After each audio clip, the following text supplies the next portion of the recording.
பெருமானாருக்கு ஒரு தடவை கோபம் வருகிறது. தௌபாவுக்காக அந்த பெண் வந்திருக்கிறார். அடித்த அடி தலையில் பட்டு ரத்தம் தெரிக்கிறது சொல்ல சொன்னார்கள். காலித், நிதானமாக நடந்து கொள்ளுங்கள். யாரு தெரியுமான்னு கேட்டார்கள். அந்த பெண்ணுடைய ஜனாசாவை முன்னாடி வைத்து இஸ்திக்ஃபார் கேட்டது ஹாத்தமுல் அன்பியா, இந்த உலகத்தினுடைய இறுதி நபி, இந்த மனித சமூகத்துக்கு வந்த ரஹ்மத்துல் ஆலமீன். அந்த ஜனாசாவை முன்னாடி வைத்து விபச்சாரி என்று சொல்லவில்லை ரசூலுல்லாஹ், ஜன்னாவுடைய பெண், ஜன்னாவுடைய சர்டிபிகேட் பெற்ற பெண் என்றார்கள். என்னை விட மூசா அதிகமாக நோவிக்கப்பட்டார் என்றார்கள். மைக்கை பிடித்து குரலை செய்து அன்பாந்தவர்களே என்று பேசுற மாதிரி குரலை செஞ்சு பேசலாமே, ஏன் இப்படி உயர்த்தி பேசுறீங்க? சில பேர் சொல்லுவார்கள் இதெல்லாம் பிழை, இப்படி பேசக்கூடாது என்று. அல்லாஹ் மீது ஆணையாக நாங்கள் படித்த மார்க்கத்தில் பெருமானார் மிம்பருக்கு ஏறினால் முகம் சிவந்து விடும், குரல் உயர்ந்து விடும், அந்த அளவுக்கு பயங்கரமாக சொல்லுவார்கள். ஒரு நாள் ரசூல் ஸல்லல்லாஹு அலைஹி வஸல்லம் அவர்கள் மறுமையை பற்றி பேசுகிறார்கள். அல்லாஹ்வுடைய தூதர் மக்களை பார்த்து சொன்னார்கள், மக்களே, நான் மறுமையை பற்றி உங்களுக்கு எச்சரிக்கிறேன் என்றார்கள் ரசூல் ஸல்லல்லாஹு அலைஹி வஸல்லம் அவர்கள். எப்படி சொல்லியிருப்பார்கள் நினைக்கிறீர்கள்? மறுமையை எச்சரிக்கிறேன் நான் உங்களுக்கு சொன்னால் உங்களுக்கு அழுகை வருமா? அந்த சஹாபி அறிவிக்கிறார், அல்லாஹ்வுடைய தூதரோடு நாம் பள்ளிவாசல் இருந்திருக்கிறோம். பெருமானார் துண்டை போட்டிருந்தார்கள். 3 முறை சொன்னார்கள், குரல் உயர்ந்து விட்டது, மறுமை எச்சரிக்கிறேன் என்றார்கள். பெருமானுடைய முகம் சிவந்து மறுமை எச்சரிக்கிறேன் என்றார்கள். 3வது முறை சொன்னார்கள், மறுமை எச்சரிக்கிறேன் என்றார்கள். தோளிலே உள்ள துண்டு கீழே விழுந்தது. நான் பார்த்தேன், எங்களுடைய தோழர்கள் எல்லோரும் கையை கொண்டு போய் முகத்தில் வைத்தார்கள். தேம்பி தேம்பி அழுதார்கள். திருக்குர்ஆனை நாம் எடுத்து பார்த்தால் திருக்குர்ஆனில் அதிகமான பெயர்களை காணோம். பெருமானுடைய மனைவிமார்கள் பெயர்களை காணோம். பெருமானுடைய பிள்ளையுடைய பெயர்களை காணோம். திருக்குர்ஆனை முழுக்க முழுக்க ஒரு நபி ஒரு விதத்தில் இப்பொழுது சொல்லப்பட்டால் மூசா நபி, அதே மூசா நபியுடைய சம்பவம் இன்னொரு இடத்தில் வரும். நீங்கள் 1000 லட்சம் புதுசாக படிக்க வேண்டிய தேவையில்லை. இஸ்லாம் நமக்கு சொல்லித் தருகிற கன்செப்ட் அதிகம் அதிகம் ஞாபகப்படுத்திக் கொள்ளுங்கள், மறந்து போய்விடும். இன்றைக்கு தொழுகையை பேசினால் நாளைக்கு தொழுகையுடைய பக்குவம் குறைந்து விடும். அதனால் திரும்ப பேச வேண்டி வரும். பெருமானார் எப்படி கோபத்தை மென்று விழுகிறார்கள் என்றால், அந்த மரணம் இல்லாத அந்த வாழ்க்கையை பற்றி நாம் அதிகம் பேசணுமா? மரணம் குறுக்கெடுக்கக்கூடிய இந்த அற்பமான ஒரு வாழ்க்கையை பற்றி பேசணுமா? மஹ்ஷர் மைதானம் என்பது ஒரு நாள். அல்லாஹ் ஒட்டுமொத்த மக்களையும் தீர்ப்பு கொடுக்கக்கூடியது ஒரே ஒரு நாள். அந்த ஒரு நாள் 50,000 வருடங்கள் போன்றிருக்கும். இந்த மனிதனாவது 1000 வருடம் வாழ்ந்தானா? சொல்றான் ரசூல் ஸல்லல்லாஹு அலைஹி வஸல்லம் அல்லாஹ் சர்டிபிகேட் கொடுத்த அப்படி இருக்கும். 70 பேருக்கு இந்த தௌபாவை பிரித்து கொடுத்தாலும், அதாவது இந்த ஈமானை பிரித்து கொடுத்தால் அதைவிட அதிகம் கணம் படைத்தோ ஈமான் தாரி என்றார்கள். அந்த பெண்ணை காட்டி ரசூலுல்லாஹ் கேவலப்படுத்தவில்லை, யாருக்கும் பேச கொடுக்கவில்லை.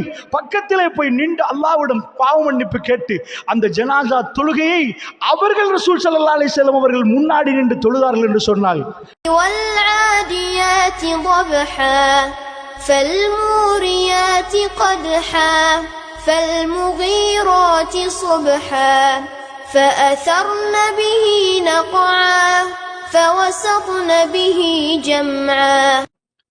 وأشهد أن لا إله إلا الله وحده لا شريك له وأشهد أن محمدا عبده ورسوله أما بعد. يا أيها الذين آمنوا اتقوا الله حق تقاته ولا تموتن إلا وأنتم مسلمون. يا أيها الناس اتقوا ربكم الذي خلقكم من نفس واحدة وخلق منها زوجها وبث منهما رجالا كثيرا ونساء واتقوا الله الذي تساءلون به والأرحام إن الله كان عليكم رقيبا. يا أيها الذين آمنوا اتقوا الله وقولوا قولا سديدا يصلح لكم أعمالكم ويغفر لكم ذنوبكم ومن يطع الله ورسوله فقد فاز فوزا عظيما.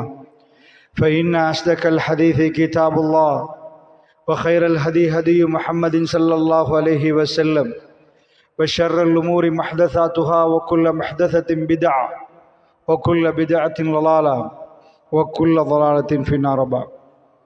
எல்லாம் வல்ல அல்லாஹ் ஜல்ல ஷானுஹு தஆலாவை போற்றி புகழ்ந்து நபிகள் நாயகம் ஸல்லல்லாஹு அலைஹி வஸல்லம் அவர்கள் மீது ஸலவாத்தும் ஸலாமும் சொல்லி ஆரம்பம் செய்கின்றேன். புனிதமிக்க அஸர் தொழுகையை தொழுதுவிட்டு அல்லாஹுடைய அருளை எதிர்பார்த்தவர்களாக நாம் எல்லாம் பள்ளியிலே அமர்ந்திருக்கிறோம். இந்த நல்ல சந்தர்ப்பத்தில் மறுமையை மணந்த மனிதர்கள் என்ற தலைப்பு எனக்கு தரப்பட்டிருக்கிறது. இந்த தலைப்பு தருவதற்கு மிக முக்கியமான ஒரு காரணம் இருக்கிறது. நீங்கள் மறந்துவிட்டீர்கள், நான் மறக்கவில்லை என்று சொல்லுவதற்கு இந்த தலைப்பு தரவில்லை. இந்த உலகத்தில் எல்லாத்தையும் படித்து முடித்தேன் என்று சொல்லி ஒருவர் இருந்தால் அவருக்கும் இந்த தலைப்பு பொருந்தும். இந்த உலகத்தில் குர்ஆனை முழுக்க நான் மனனம் செய்து விட்டேன் என்று ஒருவர் குர்ஆனை ஹிஃப்ல் செய்து விட்டால் அவருக்கு மறுமை மறக்குமா என்று கேட்டால் அவருக்கும் மறக்கும். அல்லாஹ்வுடைய நல்லடியார்களே, நாம் இப்பொழுது குர்ஆனை மனனம் செய்தவர்களுக்கு ஹாஃபில் என்கிறோம். ஆனால் அந்த காலத்தில் ஹாஃபில் என்று சொல்பவர்கள் 1,00,000க்கு மேற்பட்ட ஹதீஸுகளை சனதோடு மனனம் செய்தவர்கள். அவர்களுக்கு மறுமையை ஞாபகப்படுத்த வேண்டுமா என்று கேட்டால் ஆமாம். ஏனென்றால் அல்லாஹ்வுடைய படைப்பை பொறுத்தளவில் ஃபதக்கிர் ஃபஇன்ன திக்ரா தன்ஃபஉல் முஃமினீன், ஞாபகப்படுத்துங்கள், ஞாபகப்படுத்துவது மூமின்களுக்கு பயனளிக்கும் என்று அல்லாஹ் ரப்புல் ஆலமீன் சொல்கிறான். இன்றைக்கு எனக்கு தரப்பட்ட இந்த தலைப்பு பெருமானாருடைய வாழ்க்கையில் அதிகமாக அவர் எடுத்துக்கொண்ட தலைப்பு இதுதான். ரசூல் ஸல்லல்லாஹு அலைஹி வஸல்லம் அவர்கள் அடிக்கடி மக்களுக்கு உபதேசம் செய்கிற நேரம் மறுமை சம்பந்தமாகவே பெருமானார் பேசி வருவார். எல்லா நாளும் ஒரே தலைப்பா என்று கேட்டீர்கள் என்று சொன்னால் சஹாபாக்கள் எல்லா நாளும் மறுமைதானா தலைப்பா என்று கேட்கவில்லை. நன்றாக புரிந்து கொள்ளுங்கள். நாம் சேர்ந்திருக்கிற இந்த மஜ்லிஸை பொறுத்தளவில் சில மனிதர்கள் புதுசாக எதிர்பார்ப்பார்கள். அல்லாஹ் ரப்புல் ஆலமீன் நமக்கு என்ன பழக்கிறான் என்றால் படித்த விடயத்தை திரும்ப புதுப்பித்துக் கொள்ளுங்கள் என்கிறான் அல்லாஹ். ஏனென்றால் திருக்குர்ஆனில் அல்லாஹ்வுக்கு வந்த அத்தனை நபிமாருடைய பெயர்களையும் அல்லாஹ்க்கு சொல்லலாம், ஒருவருக்கு ஒரு வரியை கொடுக்கலாம். என்றாலும் அல்லாஹ் ரப்புல் ஆலமீன் 25 நபிமார்களை தெரிவு செய்தான். அதிலே மூசா அலைஹிஸ்ஸலாத்து வஸ்ஸலாம் அவர்களுக்கு பெரும் பகுதியை கொடுத்தான். ஏனென்றால் மூசா அலைஹிஸ்ஸலாமுடைய அந்த சமூகமும் பெருமானாருடைய சமூகமும் கிட்டத்தட்ட இந்த சமூகத்தில் நடந்த பிரச்சனைகள் இந்த சமூகத்துக்கு வரக்கூடாது. தொழுகையை வாங்கிட்டு வருகிற நேரம் கூட மூசா நபி அல்லாஹ் குறுக்க வைக்கிறான். ஏனென்றால் நான் அவ்வளவு கஷ்டப்பட்டிருக்கிறேன், இந்த அளவுக்கு உங்களுடைய உம்மத்தினர் நடந்து கொள்ள மாட்டார்கள், குறைத்து விட்டு வாருங்கள் என்றார். எல்லா இடத்திலையும் மூசா நபி என்று அல்லாஹ் பேசுவது என்னென்றால் இதற்கு முன்னாடி போன ஒரு சமுதாயம் எப்படி நடந்து கொண்டார்களோ அதே போன்று நீங்கள் நடக்கக்கூடாது என்பதற்கு அல்லாஹ் ரப்புல் ஆலமீன் திரும்ப திரும்ப மூசா நபியை சொல்லி காட்டுகிறான். பெருமானாருக்கு ஒரு தடவை கோபம் வருகிறது. பெருமானார் எப்படி கோபத்தை மென்று விழுகிறார்கள் என்றால் என்னை விட மூசா அதிகமாக நோவிக்கப்பட்டார் என்றார்கள். மூசாவிடம் அதிகமான கேள்விகள் கேட்கப்பட்டது என்றார்கள். பெருமானார் ஸல்லல்லாஹு அலைஹி வஸல்லம் அவர்கள் தன்னை அமைதிப்படுத்திக் கொண்டார்கள். அதனால் திருக்குர்ஆனை நாம் எடுத்து பார்த்தால் திருக்குர்ஆனில் அதிகமான பெயர்களை காணோம். பெருமானுடைய மனைவிமார்கள் பெயர்களை காணோம், பெருமானுடைய பிள்ளையுடைய பெயர்களை காணோம். திருக்குர்ஆனை முழுக்க முழுக்க ஒரு நபி ஒரு விதத்தில் இப்பொழுது சொல்லப்பட்டால் மூசா நபி, அதே மூசா நபியுடைய சம்பவம் இன்னொரு இடத்தில் வரும், ஆனால் வேறு கோணத்தில் வரும், இன்னொரு இடத்தில் வரும், வேறு கோணத்தில் வரும். அல்லாஹ் என்ன சொல்கிறாண்டால் நான் ஒரு விடயத்தை தான் சொல்லுவேன், திரும்ப திரும்ப சொல்லுவேன், இந்த ஒன்றை படித்தால் போதும் என்றுதான் அல்லாஹ் சொல்கிறான். நீங்கள் 1000 லட்சம் புதுசாக படிக்க வேண்டிய தேவையில்லை. இஸ்லாம் நமக்கு சொல்லித் தருகிற கன்செப்ட் அதிகம் அதிகம் ஞாபகப்படுத்திக் கொள்ளுங்கள், மறந்து போய்விடும். இன்றைக்கு தொழுகையை பேசினால் நாளைக்கு தொழுகையுடைய பக்குவம் குறைந்துவிடும், அதனால் திரும்ப பேச வேண்டி வரும். பெருமானார் ஸல்லல்லாஹு அலைஹி வஸல்லம் அவர்கள் பிரம்மாண்டமான ஒரு கூட்டத்துக்கு உரை நிகழ்த்தவில்லை. அது ஹஜ்ஜத்துல் வதால ரசூலுல்லாஹ் பேசினார்கள். தன்னுடைய கண்ணு தெரிகிற தூரத்தை தாண்டி மக்கள் நின்றார்கள். வளமையாக பெருமானார் ஒரு சின்ன கூட்டத்துக்கு தான் உரை நிகழ்த்துவார்கள். அருமை சஹாபாக்கள் விரல் விட்டு எண்ணக்கூடிய அளவுக்கானவர்கள், அவர்களுக்கு தான் ரசூல் ஸல்லல்லாஹு அலைஹி வஸல்லம் அவர்கள் உரை நிகழ்த்துவார்கள். ஆனால் அந்த அருமை சஹாபாக்களுக்கு, அந்த சின்ன கூட்டத்துக்கு பெருமானார் திரும்ப திரும்ப பேசியது மறுமை நாளை. அப்படி என்றால் சஹாபாக்கள் மறந்து விட்டார்களா அல்லது அவர்கள் மறக்கக்கூடியவர்களான்னு கேட்டால் ஆமா, மறக்கக்கூடியவர்கள் எங்க அளவுக்கு இல்லை, எங்களை விட ஈமானில் அதிகமானவர்கள், அவர்களுக்கே திரும்ப திரும்ப பேசப்பட வேண்டும் என்றால் எங்களுக்கு எவ்வளவு பேசப்பட வேண்டும் என்பதை புரிந்து கொள்வதற்கு இந்த தலைப்புக்கு முன்னாடி நான் ஒரு சில பதிவுகளை மேற்கொள்கிறேன். அல்லாஹ்வுடைய நல்லடியார்களே, இந்த வருடம் பூராக இதே தலைப்பை நீங்கள் போட்டு பேசினாலும், திரும்ப திரும்ப ஒரே விஷயத்தை பேசினாலும், ஒரு மூமினை பொறுத்தளவில் அவனுக்கு அதிலே பிரயோசனம் இருக்கக்கூடிய ஒரு தலைப்பு. ஏனென்றால் எங்கள் வாழ்க்கையில் அற்பமான ஒரு காலத்தை இந்த பூமியிலே வாழ்ந்து வருகிறோம். இந்த உலகம் முடிகிற நேரத்தில், நம்முடைய வாழ்வு முடிகிற நேரத்தில் ஒரு நெடிய மரணம் இல்லாத ஒரு வாழ்க்கையை நோக்கி நாம் போகிறோம் என்றால் அந்த மரணம் இல்லாத அந்த வாழ்க்கையை பற்றி நாம் அதிகம் பேசணுமா மரணம் குறுக்கெடுக்கக்கூடிய இந்த அற்பமான ஒரு வாழ்க்கையை பத்தி பேசணுமா?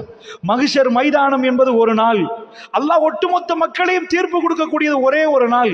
அந்த ஒரு நாள் 50,000 வருடங்கள் போன்றிருக்கும். அல்லாஹ்வுடைய நல்லடியார்களே, எந்த மனிதனாவது 1000 வருடம் வாழ்ந்தானா? இப்ப நாம கண்ணுக்கு தெரிகிற வருடங்கள் ஆதம் நபி நூஹ் நபியை பேசல, 50,000 வருடங்கள் வாழக்கூடியவர்கள் இந்த உலகத்தில் யாருமே இல்லை. 50,000 வருடங்களுக்கு சமனான ஒரு நாள் நிறுத்த வைத்து அல்லாஹ் ரப்புல் ஆலமீன் விசாரிப்பான் என்று சொன்னால் இதுக்கு பிறகுள்ள நீண்ட காலம் பெருமானார் தொடங்கினால் அதைத்தான் பேசுவார்கள். மக்களே மக்களே என்று ரசூல் ஸல்லல்லாஹு அலைஹி வஸல்லம் திரும்ப திரும்ப அதை பேசுவார்கள். அல்லாஹ்வுடைய நல்லடியார்களே, அதிலே பயனடைந்தவர்கள் பெருமானார் மரணமை பற்றி பேசுகிறனர். இன்றைக்கு மாலையிலே நிகழ்ந்து விடுமாண்ட அச்சம் சஹாபாக்களுடைய கண்களில் வெளிப்படும். அல்லாஹ்வுடைய நல்லடியார்களே, பெருமானாருடைய உணர்வு மிக்க பேச்சுகளை நீங்கள் போய் பார்த்தால், ஹதீஸ்களை பிரட்டி பார்த்தால், பெருமானார் தொடர்ந்து எனக்கு அந்த தலைப்பை தந்தால் நான் சோர்ந்து போய் விடுவேன். இன்றைக்கு மறுமையை பற்றி பேசுறேன்னா நாளைக்கு கொஞ்சம் அமைதியாக பேசுவேன், நாளை மறுநாள் கொஞ்சம் குறைந்து விடும். குரலை உயர்த்தி எல்லா நாளும் ஒரே தலைப்பை ஒரே மாதிரி பேச முடியாது. அது ஒரு சில நேரங்களில் வரும். ஒரு சொல்லுவார்கள், பேச்சாளர்கள் என்பது பேச்சு போட்டிக்கு பழகி வருபவர்கள் பேச்சாளர்கள் அல்ல. எப்படி ஒரு மனிதன் பேச்சாளர் ஆகுவான் என்று கேட்டால், உலகத்தில் உளவியலாளர்கள் சொல்கிறார்கள், ஒரு கொள்கையை நேசித்தால், தன் கல்வியில் அந்த கொள்கை ஆழ பதித்திருந்தால், தன் விரும்பக்கூடிய கொள்கையை பேச தெரியாத ஒரு கையில் மைக்கில் கொடுத்தாலும் அவர் பேசுவார். ஏனென்றால் அந்த கொள்கை விரும்பக்கூடிய ஒருவர் அவர் பேசுவார்.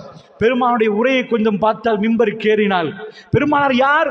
மிக அழகாக பேசுவார்கள், மிக அழகாக நடப்பார்கள், மிக பக்குவமாக நடப்பார்கள். ஃபபிமா ரஹ்மத்தின் மினல்லாஹி லின்தலவும் வலவ் குந்த ஃபத்தன் கலீலல் கல்ப் லம் ஃபது மின் ஹவுலிக். நபியே, நீங்கள் அல்லாஹ்வுடைய அருளால் ரொம்ப மென்மையா நடக்கிறீங்க, ரொம்ப இரக்கமா நடக்கிறீங்க, அவ்வளவு பாசமா மென்மையா அழகா பேசுறீங்க, அழகா நடக்கிறீங்க. வலவ் குந்த ஃபத்தன் கலீலல் கல்ப், நீங்க மட்டும் கடுமையான உள்ளமுடையவரா இருந்தா, கொஞ்சம் கடுக்கடுப்பா நடந்திருந்தா, எவ்வளவு அல்லாஹ் பத்தி நீங்க உண்மையை பேசியிருந்தாலும் லம் ஃபது மின் ஹவுலிக், உங்களோட பக்கத்துள்ளவர்கள் விரண்டோடி இருப்பார்கள். நபியே, விரண்டோடி இருப்பார்கள். அந்த அவ்வளவு மென்மை பெருமானார்.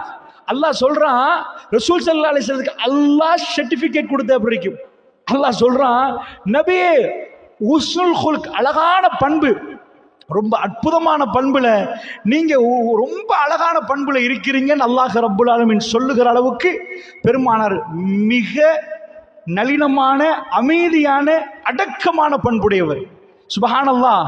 விபச்சாரத்துக்காக வேண்டி தௌபாவுக்கு வந்த பெண்ணுக்கு கல்லெறிகிற நேரத்தில் காலித் பின் வலீத் ரலியல்லாஹு அன்ஹு அவர்கள் எடுத்து அடித்தார்கள் கல்லை. அந்த பெண் குழி தோண்டப்பட்டு புதைக்கப்பட்டிருக்கிறார்கள். கல்லு போய் தலையில் படுகிறது. பட்ட தலையில் பட்ட இரத்தம் காலித் ரலியல்லாஹு அன்ஹு அவர்களுடைய அந்த ஆடையிலே வந்து தெரிக்கிறது. ரசூலுல்லாஹ் சொன்னார்கள், காலித் நிதானமாக நடந்து கொள்ளுங்கள், நிதானமாக நடந்து கொள்ளுங்கள் என்றார்கள். அடிக்கக்கூடிய தௌபாவுக்காக அந்த பெண் வந்திருக்கிறார். அடித்த அடி தலையில் பட்டு ரத்தம் தெரிக்கிறது. சொன்னார்கள், காலித் நிதானமாக நடந்து கொள்ளுங்கள். யாரு தெரியுமான்னு கேட்டார்கள். அந்த பெண்ணுடைய ஜனாசாவை முன்னாடி வைத்து இஸ்திக்ஃபார் கேட்டது ஹாத்தமுல் அன்பியா, இந்த உலகத்தினுடைய இறுதி நபி, இந்த மனித சமூகத்துக்கு வந்த ரஹ்மத்துல் ஆலமீன். அந்த ஜனாசாவை முன்னாடி வைத்து விபச்சாரி என்று சொல்லவில்லை ரசூலுல்லாஹ், ஜன்னாவுடைய பெண், ஜன்னாவுடைய சர்டிபிகேட் பெற்ற பெண் என்றார்கள். 70 பேருக்கு இந்த தௌபாவை பிரித்து கொடுத்தாலும், அதாவது இந்த ஈமானை பிரித்து கொடுத்தால் அதைவிட அதிகம் கணம் படைத்தோ ஈமான் தாரி என்றார்கள். அந்த பெண்ணை காட்டி ரசூலுல்லாஹ் கேவலப்படுத்தவில்லை, யாருக்கும் பேச கொடுக்கவில்லை. பக்கத்திலே போய் நின்று அல்லாஹ்விடம் பாவ மன்னிப்பு கேட்டு அந்த ஜனாசா தொழுகையை அவர்கள் ரசூல் ஸல்லல்லாஹு அலைஹி வஸல்லம் அவர்கள் முன்னாடி நின்று தொழுதார்கள் என்று சொன்னால், நிதானம் என்பது ரசூலுல்லாஹ்வுடைய வாழ்க்கையில் மிக எல்லா விடத்திலேயும் நிதானமாக நடந்து கொண்ட ரசூல் ஸல்லல்லாஹு அலைஹி வஸல்லம் ரொம்ப அமைதியாக நடப்பார்கள். ஆனால் பெருமானார் மிம்பருக்கு ஏறிவிட்டால், மறுமையை பற்றி பேசுகிற நேரம், ஹதீஸ்களை பார்க்கிற நேரம் நமக்கு புரிகிறது. கமுன்சிரு ஜெய்ஷ், ஒரு தளபதிக்கு, ஒரு படைக்கு ஒரு தளபதி எப்படி எச்சரிப்பாரோ, பெருமானுடைய முகம் செவந்து போய்விடும். குரல் உயர்ந்து போய்விடும். சில வேளை நம் குரல் உயர்த்தி பேசுறேன்னு இவ்வளவு கத்தணுமான்னு கேட்பார்கள். தேவையில்லை அப்பா. சாதாரண எத்தனையோ பேர் வேறு வேறு மதத்தில் மைக்கை பிடித்து குரலை செய்து அன்பார்ந்தவர்களே என்று பேசுற மாதிரி குரலை செஞ்சு பேசலாமே, ஏன் இப்படி உயர்த்தி பேசுறீங்க? சில பேர் சொல்லுவார்கள் இதெல்லாம் பிழை, இப்படி பேசக்கூடாது என்று. அல்லாஹ் மீது ஆணையாக நாங்கள் படித்த மார்க்கத்தில் பெருமானார் மிம்பருக்கு ஏறினால் முகம் சிவந்து விடும், குரல் உயர்ந்து விடும். அந்த அளவுக்கு பயங்கரமாக சொல்லுவார்கள். ஒரு நாள் ரசூல் ஸல்லல்லாஹு அலைஹி வஸல்லம் அவர்கள் மறுமையை பற்றி பேசுகிறார்கள். அல்லாஹ்வுடைய தூதர் மக்களை பார்த்து சொன்னார்கள், மக்களே நான் மறுமையை பற்றி உங்களுக்கு எச்சரிக்கிறேன் என்றார்கள் ரசூல் ஸல்லல்லாஹு அலைஹி வஸல்லம் அவர்கள். எப்படி சொல்லியிருப்பார்கள் நினைக்கிறீர்கள்? மறுமையை எச்சரிக்கிறேன் நான் உங்களுக்கு சொன்னால் உங்களுக்கு அழுகை வருமா? அந்த சஹாபி அறிவிக்கிறார், அல்லாஹ்வுடைய தூதரோடு நாம் பள்ளிவாசல் இருந்திருக்கிறோம். பெருமானார் துண்டை போட்டிருந்தார்கள். 3 முறை சொன்னார்கள், குரல் உயர்ந்து விட்டது, மறுமை எச்சரிக்கிறேன் என்றார்கள். பெருமானுடைய முகம் சிவந்து மறுமை எச்சரிக்கிறேன் என்றார்கள். 3வது முறை சொன்னார்கள், மறுமை எச்சரிக்கிறேன் என்றார்கள். தோளிலே உள்ள துண்டு கீழே விழுந்தது. நான் பார்த்தேன், எங்களுடைய தோழர்கள் எல்லோரும் கையை கொண்டு போய் முகத்தில் வைத்தார்கள், தேம்பி தேம்பி அழுதார்கள். பெருமானார் மறுமை என்று சொல்கிற நேரம் அந்த சகோதரர்களுக்கு மறுமை விலாவரியாக சொல்ல வேண்டிய தேவை இருக்கவில்லை. அவர்களுக்கு சொல்கிற நேரம் கண்களால் ஓடியது, கண்ணீர் வடிந்தது. அவர்கள் எல்லோரும் சின்ன பிள்ளை மாதிரி தன்னுடைய முகத்தை மறைத்து கொண்டு தலையை குடித்து கொண்டு அவர்கள் தேம்பி தேம்பி அழ ஆரம்பித்தார்கள் என்று சொன்னால், அல்லாஹ்வுடைய நல்லடியார்களே, பெருமானார் இவ்வளவு பக்குவமாகவும் நளினமாகவும் நடக்கக்கூடிய ரசூலுல்லாஹ் தன் குரலை உயர்த்தி பேசிய கட்டங்கள் மறுமை சம்பந்தமான கட்டங்கள். ஏனென்று சொன்னால், ஒரு மோமின் இதை மறந்து விட்டால் அவன் துர்பாக்கியசாலியாக போய்விடுவான். அல்லாஹ்வுடைய நல்லடியார்கள், ஒரு மோமின் மறுமையை மறந்து விட்டால் அவன் மிகவும் கேவலமான ஒரு நிலைமைக்கு வந்து விடுவான். அதனால் இந்த துனியா நம்மளை கவ்வி பிடிக்க பார்க்கிறது. எங்க பார்த்தாலும் துனியாவுடைய மோகம் நமக்கு இருக்கிற நேரம் எல்லாத்தையும் விட்டு விட்டு இன்றைக்கு பள்ளியிலே அமர்ந்து அல்லாஹ்வை பற்றி பேசுவதற்கு அல்லாஹ் ஒரு வாய்ப்பை தந்து மறுமையை ஞாபகப்படுத்திக் கொள்வதற்கு நமக்கு ஒரு வாய்ப்பை தந்தால் இதை அரிய வாய்ப்பாக பயன்படுத்திக் கொள்ளுங்கள். பெண்கள் வந்து பெருமானிடம் கேட்டார்கள், யா ரசூலல்லாஹ், எப்ப பார்த்தாலும் ஆண்களுக்கு பேசுகிறீர்கள், அவர்கள் அருமையான உரைகளை உங்களிடம் கேட்கிறார்கள், எங்களுக்கு ஒரு நாள் வேணும் யா ரசூலல்லாஹ் என்று கேட்டார்கள். எங்களுக்கு ஒரு நாள் வேணும், நீங்கள் எங்களுக்கு பேச வேண்டும் யா ரசூலல்லாஹ். அல்லாஹ்வுடைய நல்லடியார்களே, பெண்கள் மேலே வந்திருக்கிறீர்கள், நான் கேட்கிறேன், இது ஒரு பெரும் வாய்ப்பு. சாதாரணமாக அல்லாஹ்வுடைய மார்க்கம் பேசுவதற்கு பேசப்படுவதற்கு ஒரு சபை உங்களுக்கு கிடைக்கவில்லை என்றால், கொழும்பில் தான் பேசுகிறார்கள் என்றால், உங்கள் குடும்பம் சகிதம் நீங்கள் எவ்வளவு தூரம் போக வேண்டும் என்று யோசித்து பாருங்கள். இந்த காலிக்குள்ளே இருந்து அல்லாஹ்வுடைய மார்க்கத்தை பேசுகிற சபைகளுக்கு இலவசமாக உங்களை கூப்பிட்டு இந்த மாதிரியான நிகழ்வுகள் நடக்குது என்றால் நீங்கள் கேட்க வேண்டும், எங்களுக்கு அமர்வுகள் தாங்க, எங்களுக்கு பயான்கள் எடுத்து தாங்க, நாங்கள் அதிகமாக படிக்க வேண்டும் என்று கேட்கணும். ஏனென்றால் ஒரு மூமினை பொறுத்தளவில் அவனுக்கு திரும்ப திரும்ப ஒரே செய்தி திரும்ப திரும்ப சொல்லப்படணும். சொல்லப்படுகிற நேரம் அவனுக்கு பயன் அடைந்தால் அவன் மோமின். இல்லை என்று சொன்னால், புதுசாக தேவை என்று கேட்டால் மோமின் இல்லை, அவன் வேற ஒரு ரசிகர். அரசியல் வார்த்தையில் அரசியலில் பேசுவது போன்று புதுசாக சொல்லுங்கள், விவாதம் வையுங்கள், புதுசாக தகருங்க, இப்படி சொல்லுவாங்களே. அல்லாஹ்வுடைய நல்லடியார்கள், ஒரே பாடத்தை 25, 30, 40 ஆண்டுகள் நாம் அதே பாடத்தை திரும்ப திரும்ப பேசுகிற நேரம், திரும்ப திரும்ப பார்க்கிற நேரம் நமக்குள் கண்ணீர் வரும். அல்லாஹ்வுடைய நல்லடியார்களே, பெருமானாரை பாருங்கள், மறுமையை ஒரு வாட்டி பேசுகிற நேரம் அழலாம், 2வது வாட்டி பேசுகிற நேரம் அழலாம், சரி 3வது வாட்டி ஓகே. அதே மறுமையை திரும்ப திரும்ப 40 வாட்டி சொன்னால் அழணுமா? பெருமானார் ஒரு நாள் பள்ளி வாசலிலே அபு அப்துர் ரஹ்மான் என்ற ஒரு தோழர், அதாவது அல்லாஹ்வுடைய நல்லடியார்களே, அவருடைய குன்னியத்தை அபு அப்துர் ரஹ்மான் கூப்பிடுவாங்க. இப்னு மஸ்ஊத் ரலியல்லாஹு அவர்கள் அவர் அமர்ந்திருக்கிறார். ரசூலுல்லாஹ் சொல்றாங்க, யா அபா அப்துர் ரஹ்மான், யா அபு அப்துர் ரஹ்மானே இக்ரா, ஓதுங்கள் என்கிறார்கள். அவர் அல்லாஹ்வுடைய தூதரை பார்த்து கேட்கிறார், அக்ரவு அலைக்க யா ரசூலுல்லாஹ், அக்ரவு அலைக், அல்லாஹ்வுடைய தூதரே உங்களுக்கு நான் ஒதுக்காட்டட்டுமா யா ரசூலுல்லாஹ்? உன்சிலல் குர்ஆன் இலைக், குர்ஆன் உங்களுக்கு அருளப்பட்டது யா ரசூலுல்லாஹ். நீங்க என்னிடம் கேட்குறீங்க. அவர் மிக அழகாக ஓதக்கூடிய ஒரு காரி, அற்புதமா ஓதுவார், அருமையான குரல் வளம் படைத்தவர். ரசூலுல்லாஹ் சொல்றாங்க, இன்னி உஹிப்பு அன் அஸ்மா மின் கைரி, பிறர் ஓதுவதை கேட்க நான் ஆசைப்படுகிறேன். இக்ரா யா அபா அப்துர் ரஹ்மான், ஓதுங்களேன் அபு அப்துர் ரஹ்மானே, எனக்கு கேட்க ஆசை. குர்ஆனை தன் வாழ்க்கையாக அமைத்துக் கொண்ட ரசூலுல்லாஹ் தன்னுடைய சின்ன வயது மனைவி ஆயிஷா அம்மாட்ட கேட்டார், ரசூலுல்லாஹ்வுடைய பண்பு என்று கேட்டா, குர்ஆனை நீங்கள் பார்க்கலாம் என்றார்கள். அவர் குர்ஆன் என்றார்கள் ரசூல் ஸல்லல்லாஹு அலைஹி வஸல்லத்தை பார்த்து. நைட்டுக்கு கால் வெடிக்கும் அளவுக்கு வெடித்ததும் தெரியாமல் அல்லாஹ்வோடு கொஞ்சி குழாவினார்கள். இறைவனோடு நீண்ட நேரம் பேசினார்கள். எல்லோரும் தூங்குகிற நேரம் பெருமானுடைய வீட்டிலே பெருமானார் மினிய குரலில் அமைதியான முறையில் தன் ரப்போடு பேசிக்கொண்டு இரவை கழித்தார்கள். அது ஒரு நாள் 2 நாள் அல்ல, பல வருடங்களாக ரசூலுல்லாஹ்வுடைய மரணம் வரைக்கும் அது ஓடிக்கொண்டிருந்தது. அப்படிப்பட்ட ரசூலுல்லாஹ் தன்னுடைய கிடைக்கிற நேரத்தில் சொன்னார்கள், இக்ரா, ஓதுங்கள் என்றார்கள். சஹாபாக்களுக்கும் இந்த பழக்கம் இருக்கிறது.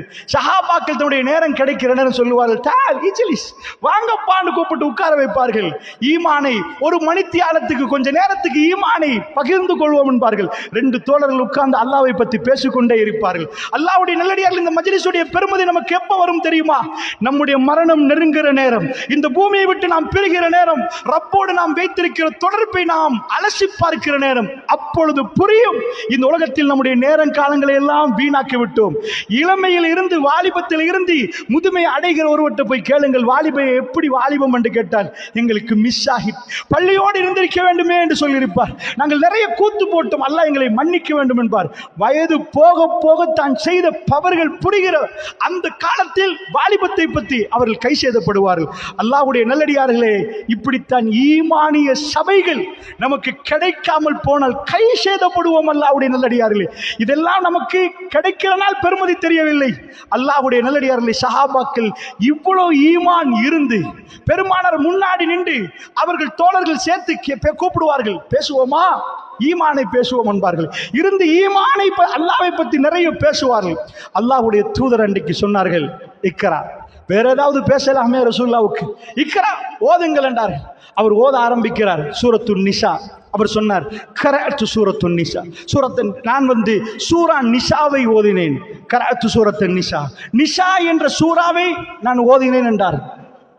ஓதினேன், ஆரம்பித்து ஓதிக்கொண்டே போனார். 40வது வசனம் என்று நினைக்கிறேன். பெருமானார் கேட்டுக்கொண்டே போறார்கள். அந்த வசனங்களை எல்லாம் ஒவ்வொன்றாக கேட்கிற ரசூலுல்லாஹ்வுக்கு ஸல்லல்லாஹு அலைஹி வஸல்லம் அவர்களுக்கு திடீரென்று ரசூலுல்லாஹ் சொன்னாங்க, ஹஸ்புக்கல்லான், இப்ப போதும் என்றார்கள். இப்ப போதும் இப்னு மஸ்ஊத் என்றார்கள். அல்லாஹ்வுடைய தூதர் ஸல்லல்லாஹு அலைஹி வஸல்லம் அவர்களை அந்த குரல் கேட்க போக்கிலே இவருக்கு வித்தியாசமா வழங்குது. அவர் சொன்னார், நான் திரும்பினேன். அவரும் மதிமயங்கி ஓதுறார், பெருமானாரும் கேட்டுட்டே இருக்கிறார்கள். அழகான குரல் குர்ஆன் போகுது. ரசூலுல்லாஹ் போதும் இப்னு மஸ்ஊத், இப்ப போதும் என்று சொன்ன உடனே நான் பெருமானாரை திரும்பினேன். அவர் கண்களிலிருந்து கண்ணீர் வடிந்து கொண்டே இருக்கிறது, மாலையாக வடிந்து கொண்டிருக்கிறது. நான் அவரை பார்த்தேன். ரசூலுல்லாஹ் தேம்பி அழுகிறார்கள். போதும் என்று நிப்பாட்டி விட்டு தேம்பி அழுகிறார்கள். அல்லாஹ்வுடைய நல்லடியார்களே, எதை நான் ஓதினேன் தெரியுமா? அந்த ஆயத்தை அவர் திரும்ப ஓதி காட்டுகிறார். ஃபகைஃப இஸா ஜஅனா மின் குல்லி உம்மத்தின் பிஷஹீதின் வஜஅனா பிக அலா ஆஹுலாஹி ஷஹீதா. இந்த ஆயத்தை நான் ஓதுற நேரம் பெருமானார் நிப்பாட்ட சொன்னார், அழுதார். என்ன அர்த்தம் தெரியுமா? ஃபகைஃப இஸா ஜஅனா மின் குல்லி உம்மத்தின், ஒவ்வொரு உம்மத்தினருக்கும் பிஷஹீதின், அவருடைய சாட்சியாளர் கொண்டு வந்து மறுமையில் வைக்கப்படுவார். மறுமையில் அல்லாஹ்வுடைய சன்னிதானத்தில் ஒவ்வொன்றுக்கும் சாட்சியாளர்கள் கொண்டு வந்து வைக்கப்படுவாங்க அந்தந்த உம்மத்தினருக்கு. அல்லாஹ் கேட்கிறான், ஃபகைஃப இஸா ஜஅனா மின் குல்லி உம்மத்தின் பிஷஹீத் வஜஅனா பிக அலா அஹுலாஹி ஷஹீதா. இவர்களுக்கு சாட்சியாக உங்களை கொண்டு வந்து வைக்கப்படுகிற நேரம் எப்படி இருக்கும் நபி என்று கேட்கிற நேரம் பெருமானாருடைய பதில் எப்படி தெரியுமா? தேம்பி அழுகிறார்கள். ஏனென்றால் அல்லாஹ்வுடைய சன்னிதானத்தில் மறுமை நாளில் இந்த உம்மத்தினருக்கு சாட்சி சொல்ல ரசூலுல்லாஹ் கொண்டு வந்து வைக்கப்படுகிற நேரம் தன்னுடைய தகப்பன் முன்னாடி நிற்பார், தன்னுடைய தாய் நிற்பார்கள், தன் உறவுகள் நிற்பார்கள். நீதி நிலைநாட்டப்படுகிற நேரம் தாய் தகப்பன் பிள்ளை என்ற வித்தியாசம் இல்லாமல் பிழை என்றால் பிழை, சொன்னீர்கள் என்றால் சொன்னீர்கள் என்று சொல்ல வேண்டிய ஒரு கட்டம். அல்லாஹ்வுடைய நல்லடியார்களே, பெருமானார் அழுதார்கள். ஏனென்றால் அது பயங்கரமான ஒரு கட்டம், பயங்கரமான கட்டம். நாம் மனசில் அந்த பயத்தை எடுத்து போட்டிருக்கின்ற துனியா நமக்கு அதை மறக்கடிக்க செய்யுது. இந்த துனியாவோடு நாம் வாழுகிற நேரத்தில் அல்லாஹ்வுடைய நல்லடியார்களே, ஆகிரா என்ற சிந்தனையே நமக்குள் இல்லாமல் போயிடும். ஆகிராவை பற்றி பேசுகிற நேரம் நமக்குள்ள எந்த உயிரோட்டம் இல்லாமல் இருக்கு. ஏனென்றால் துனியா நம்மளை அவ்வளோ கவர்ந்து விட்டது.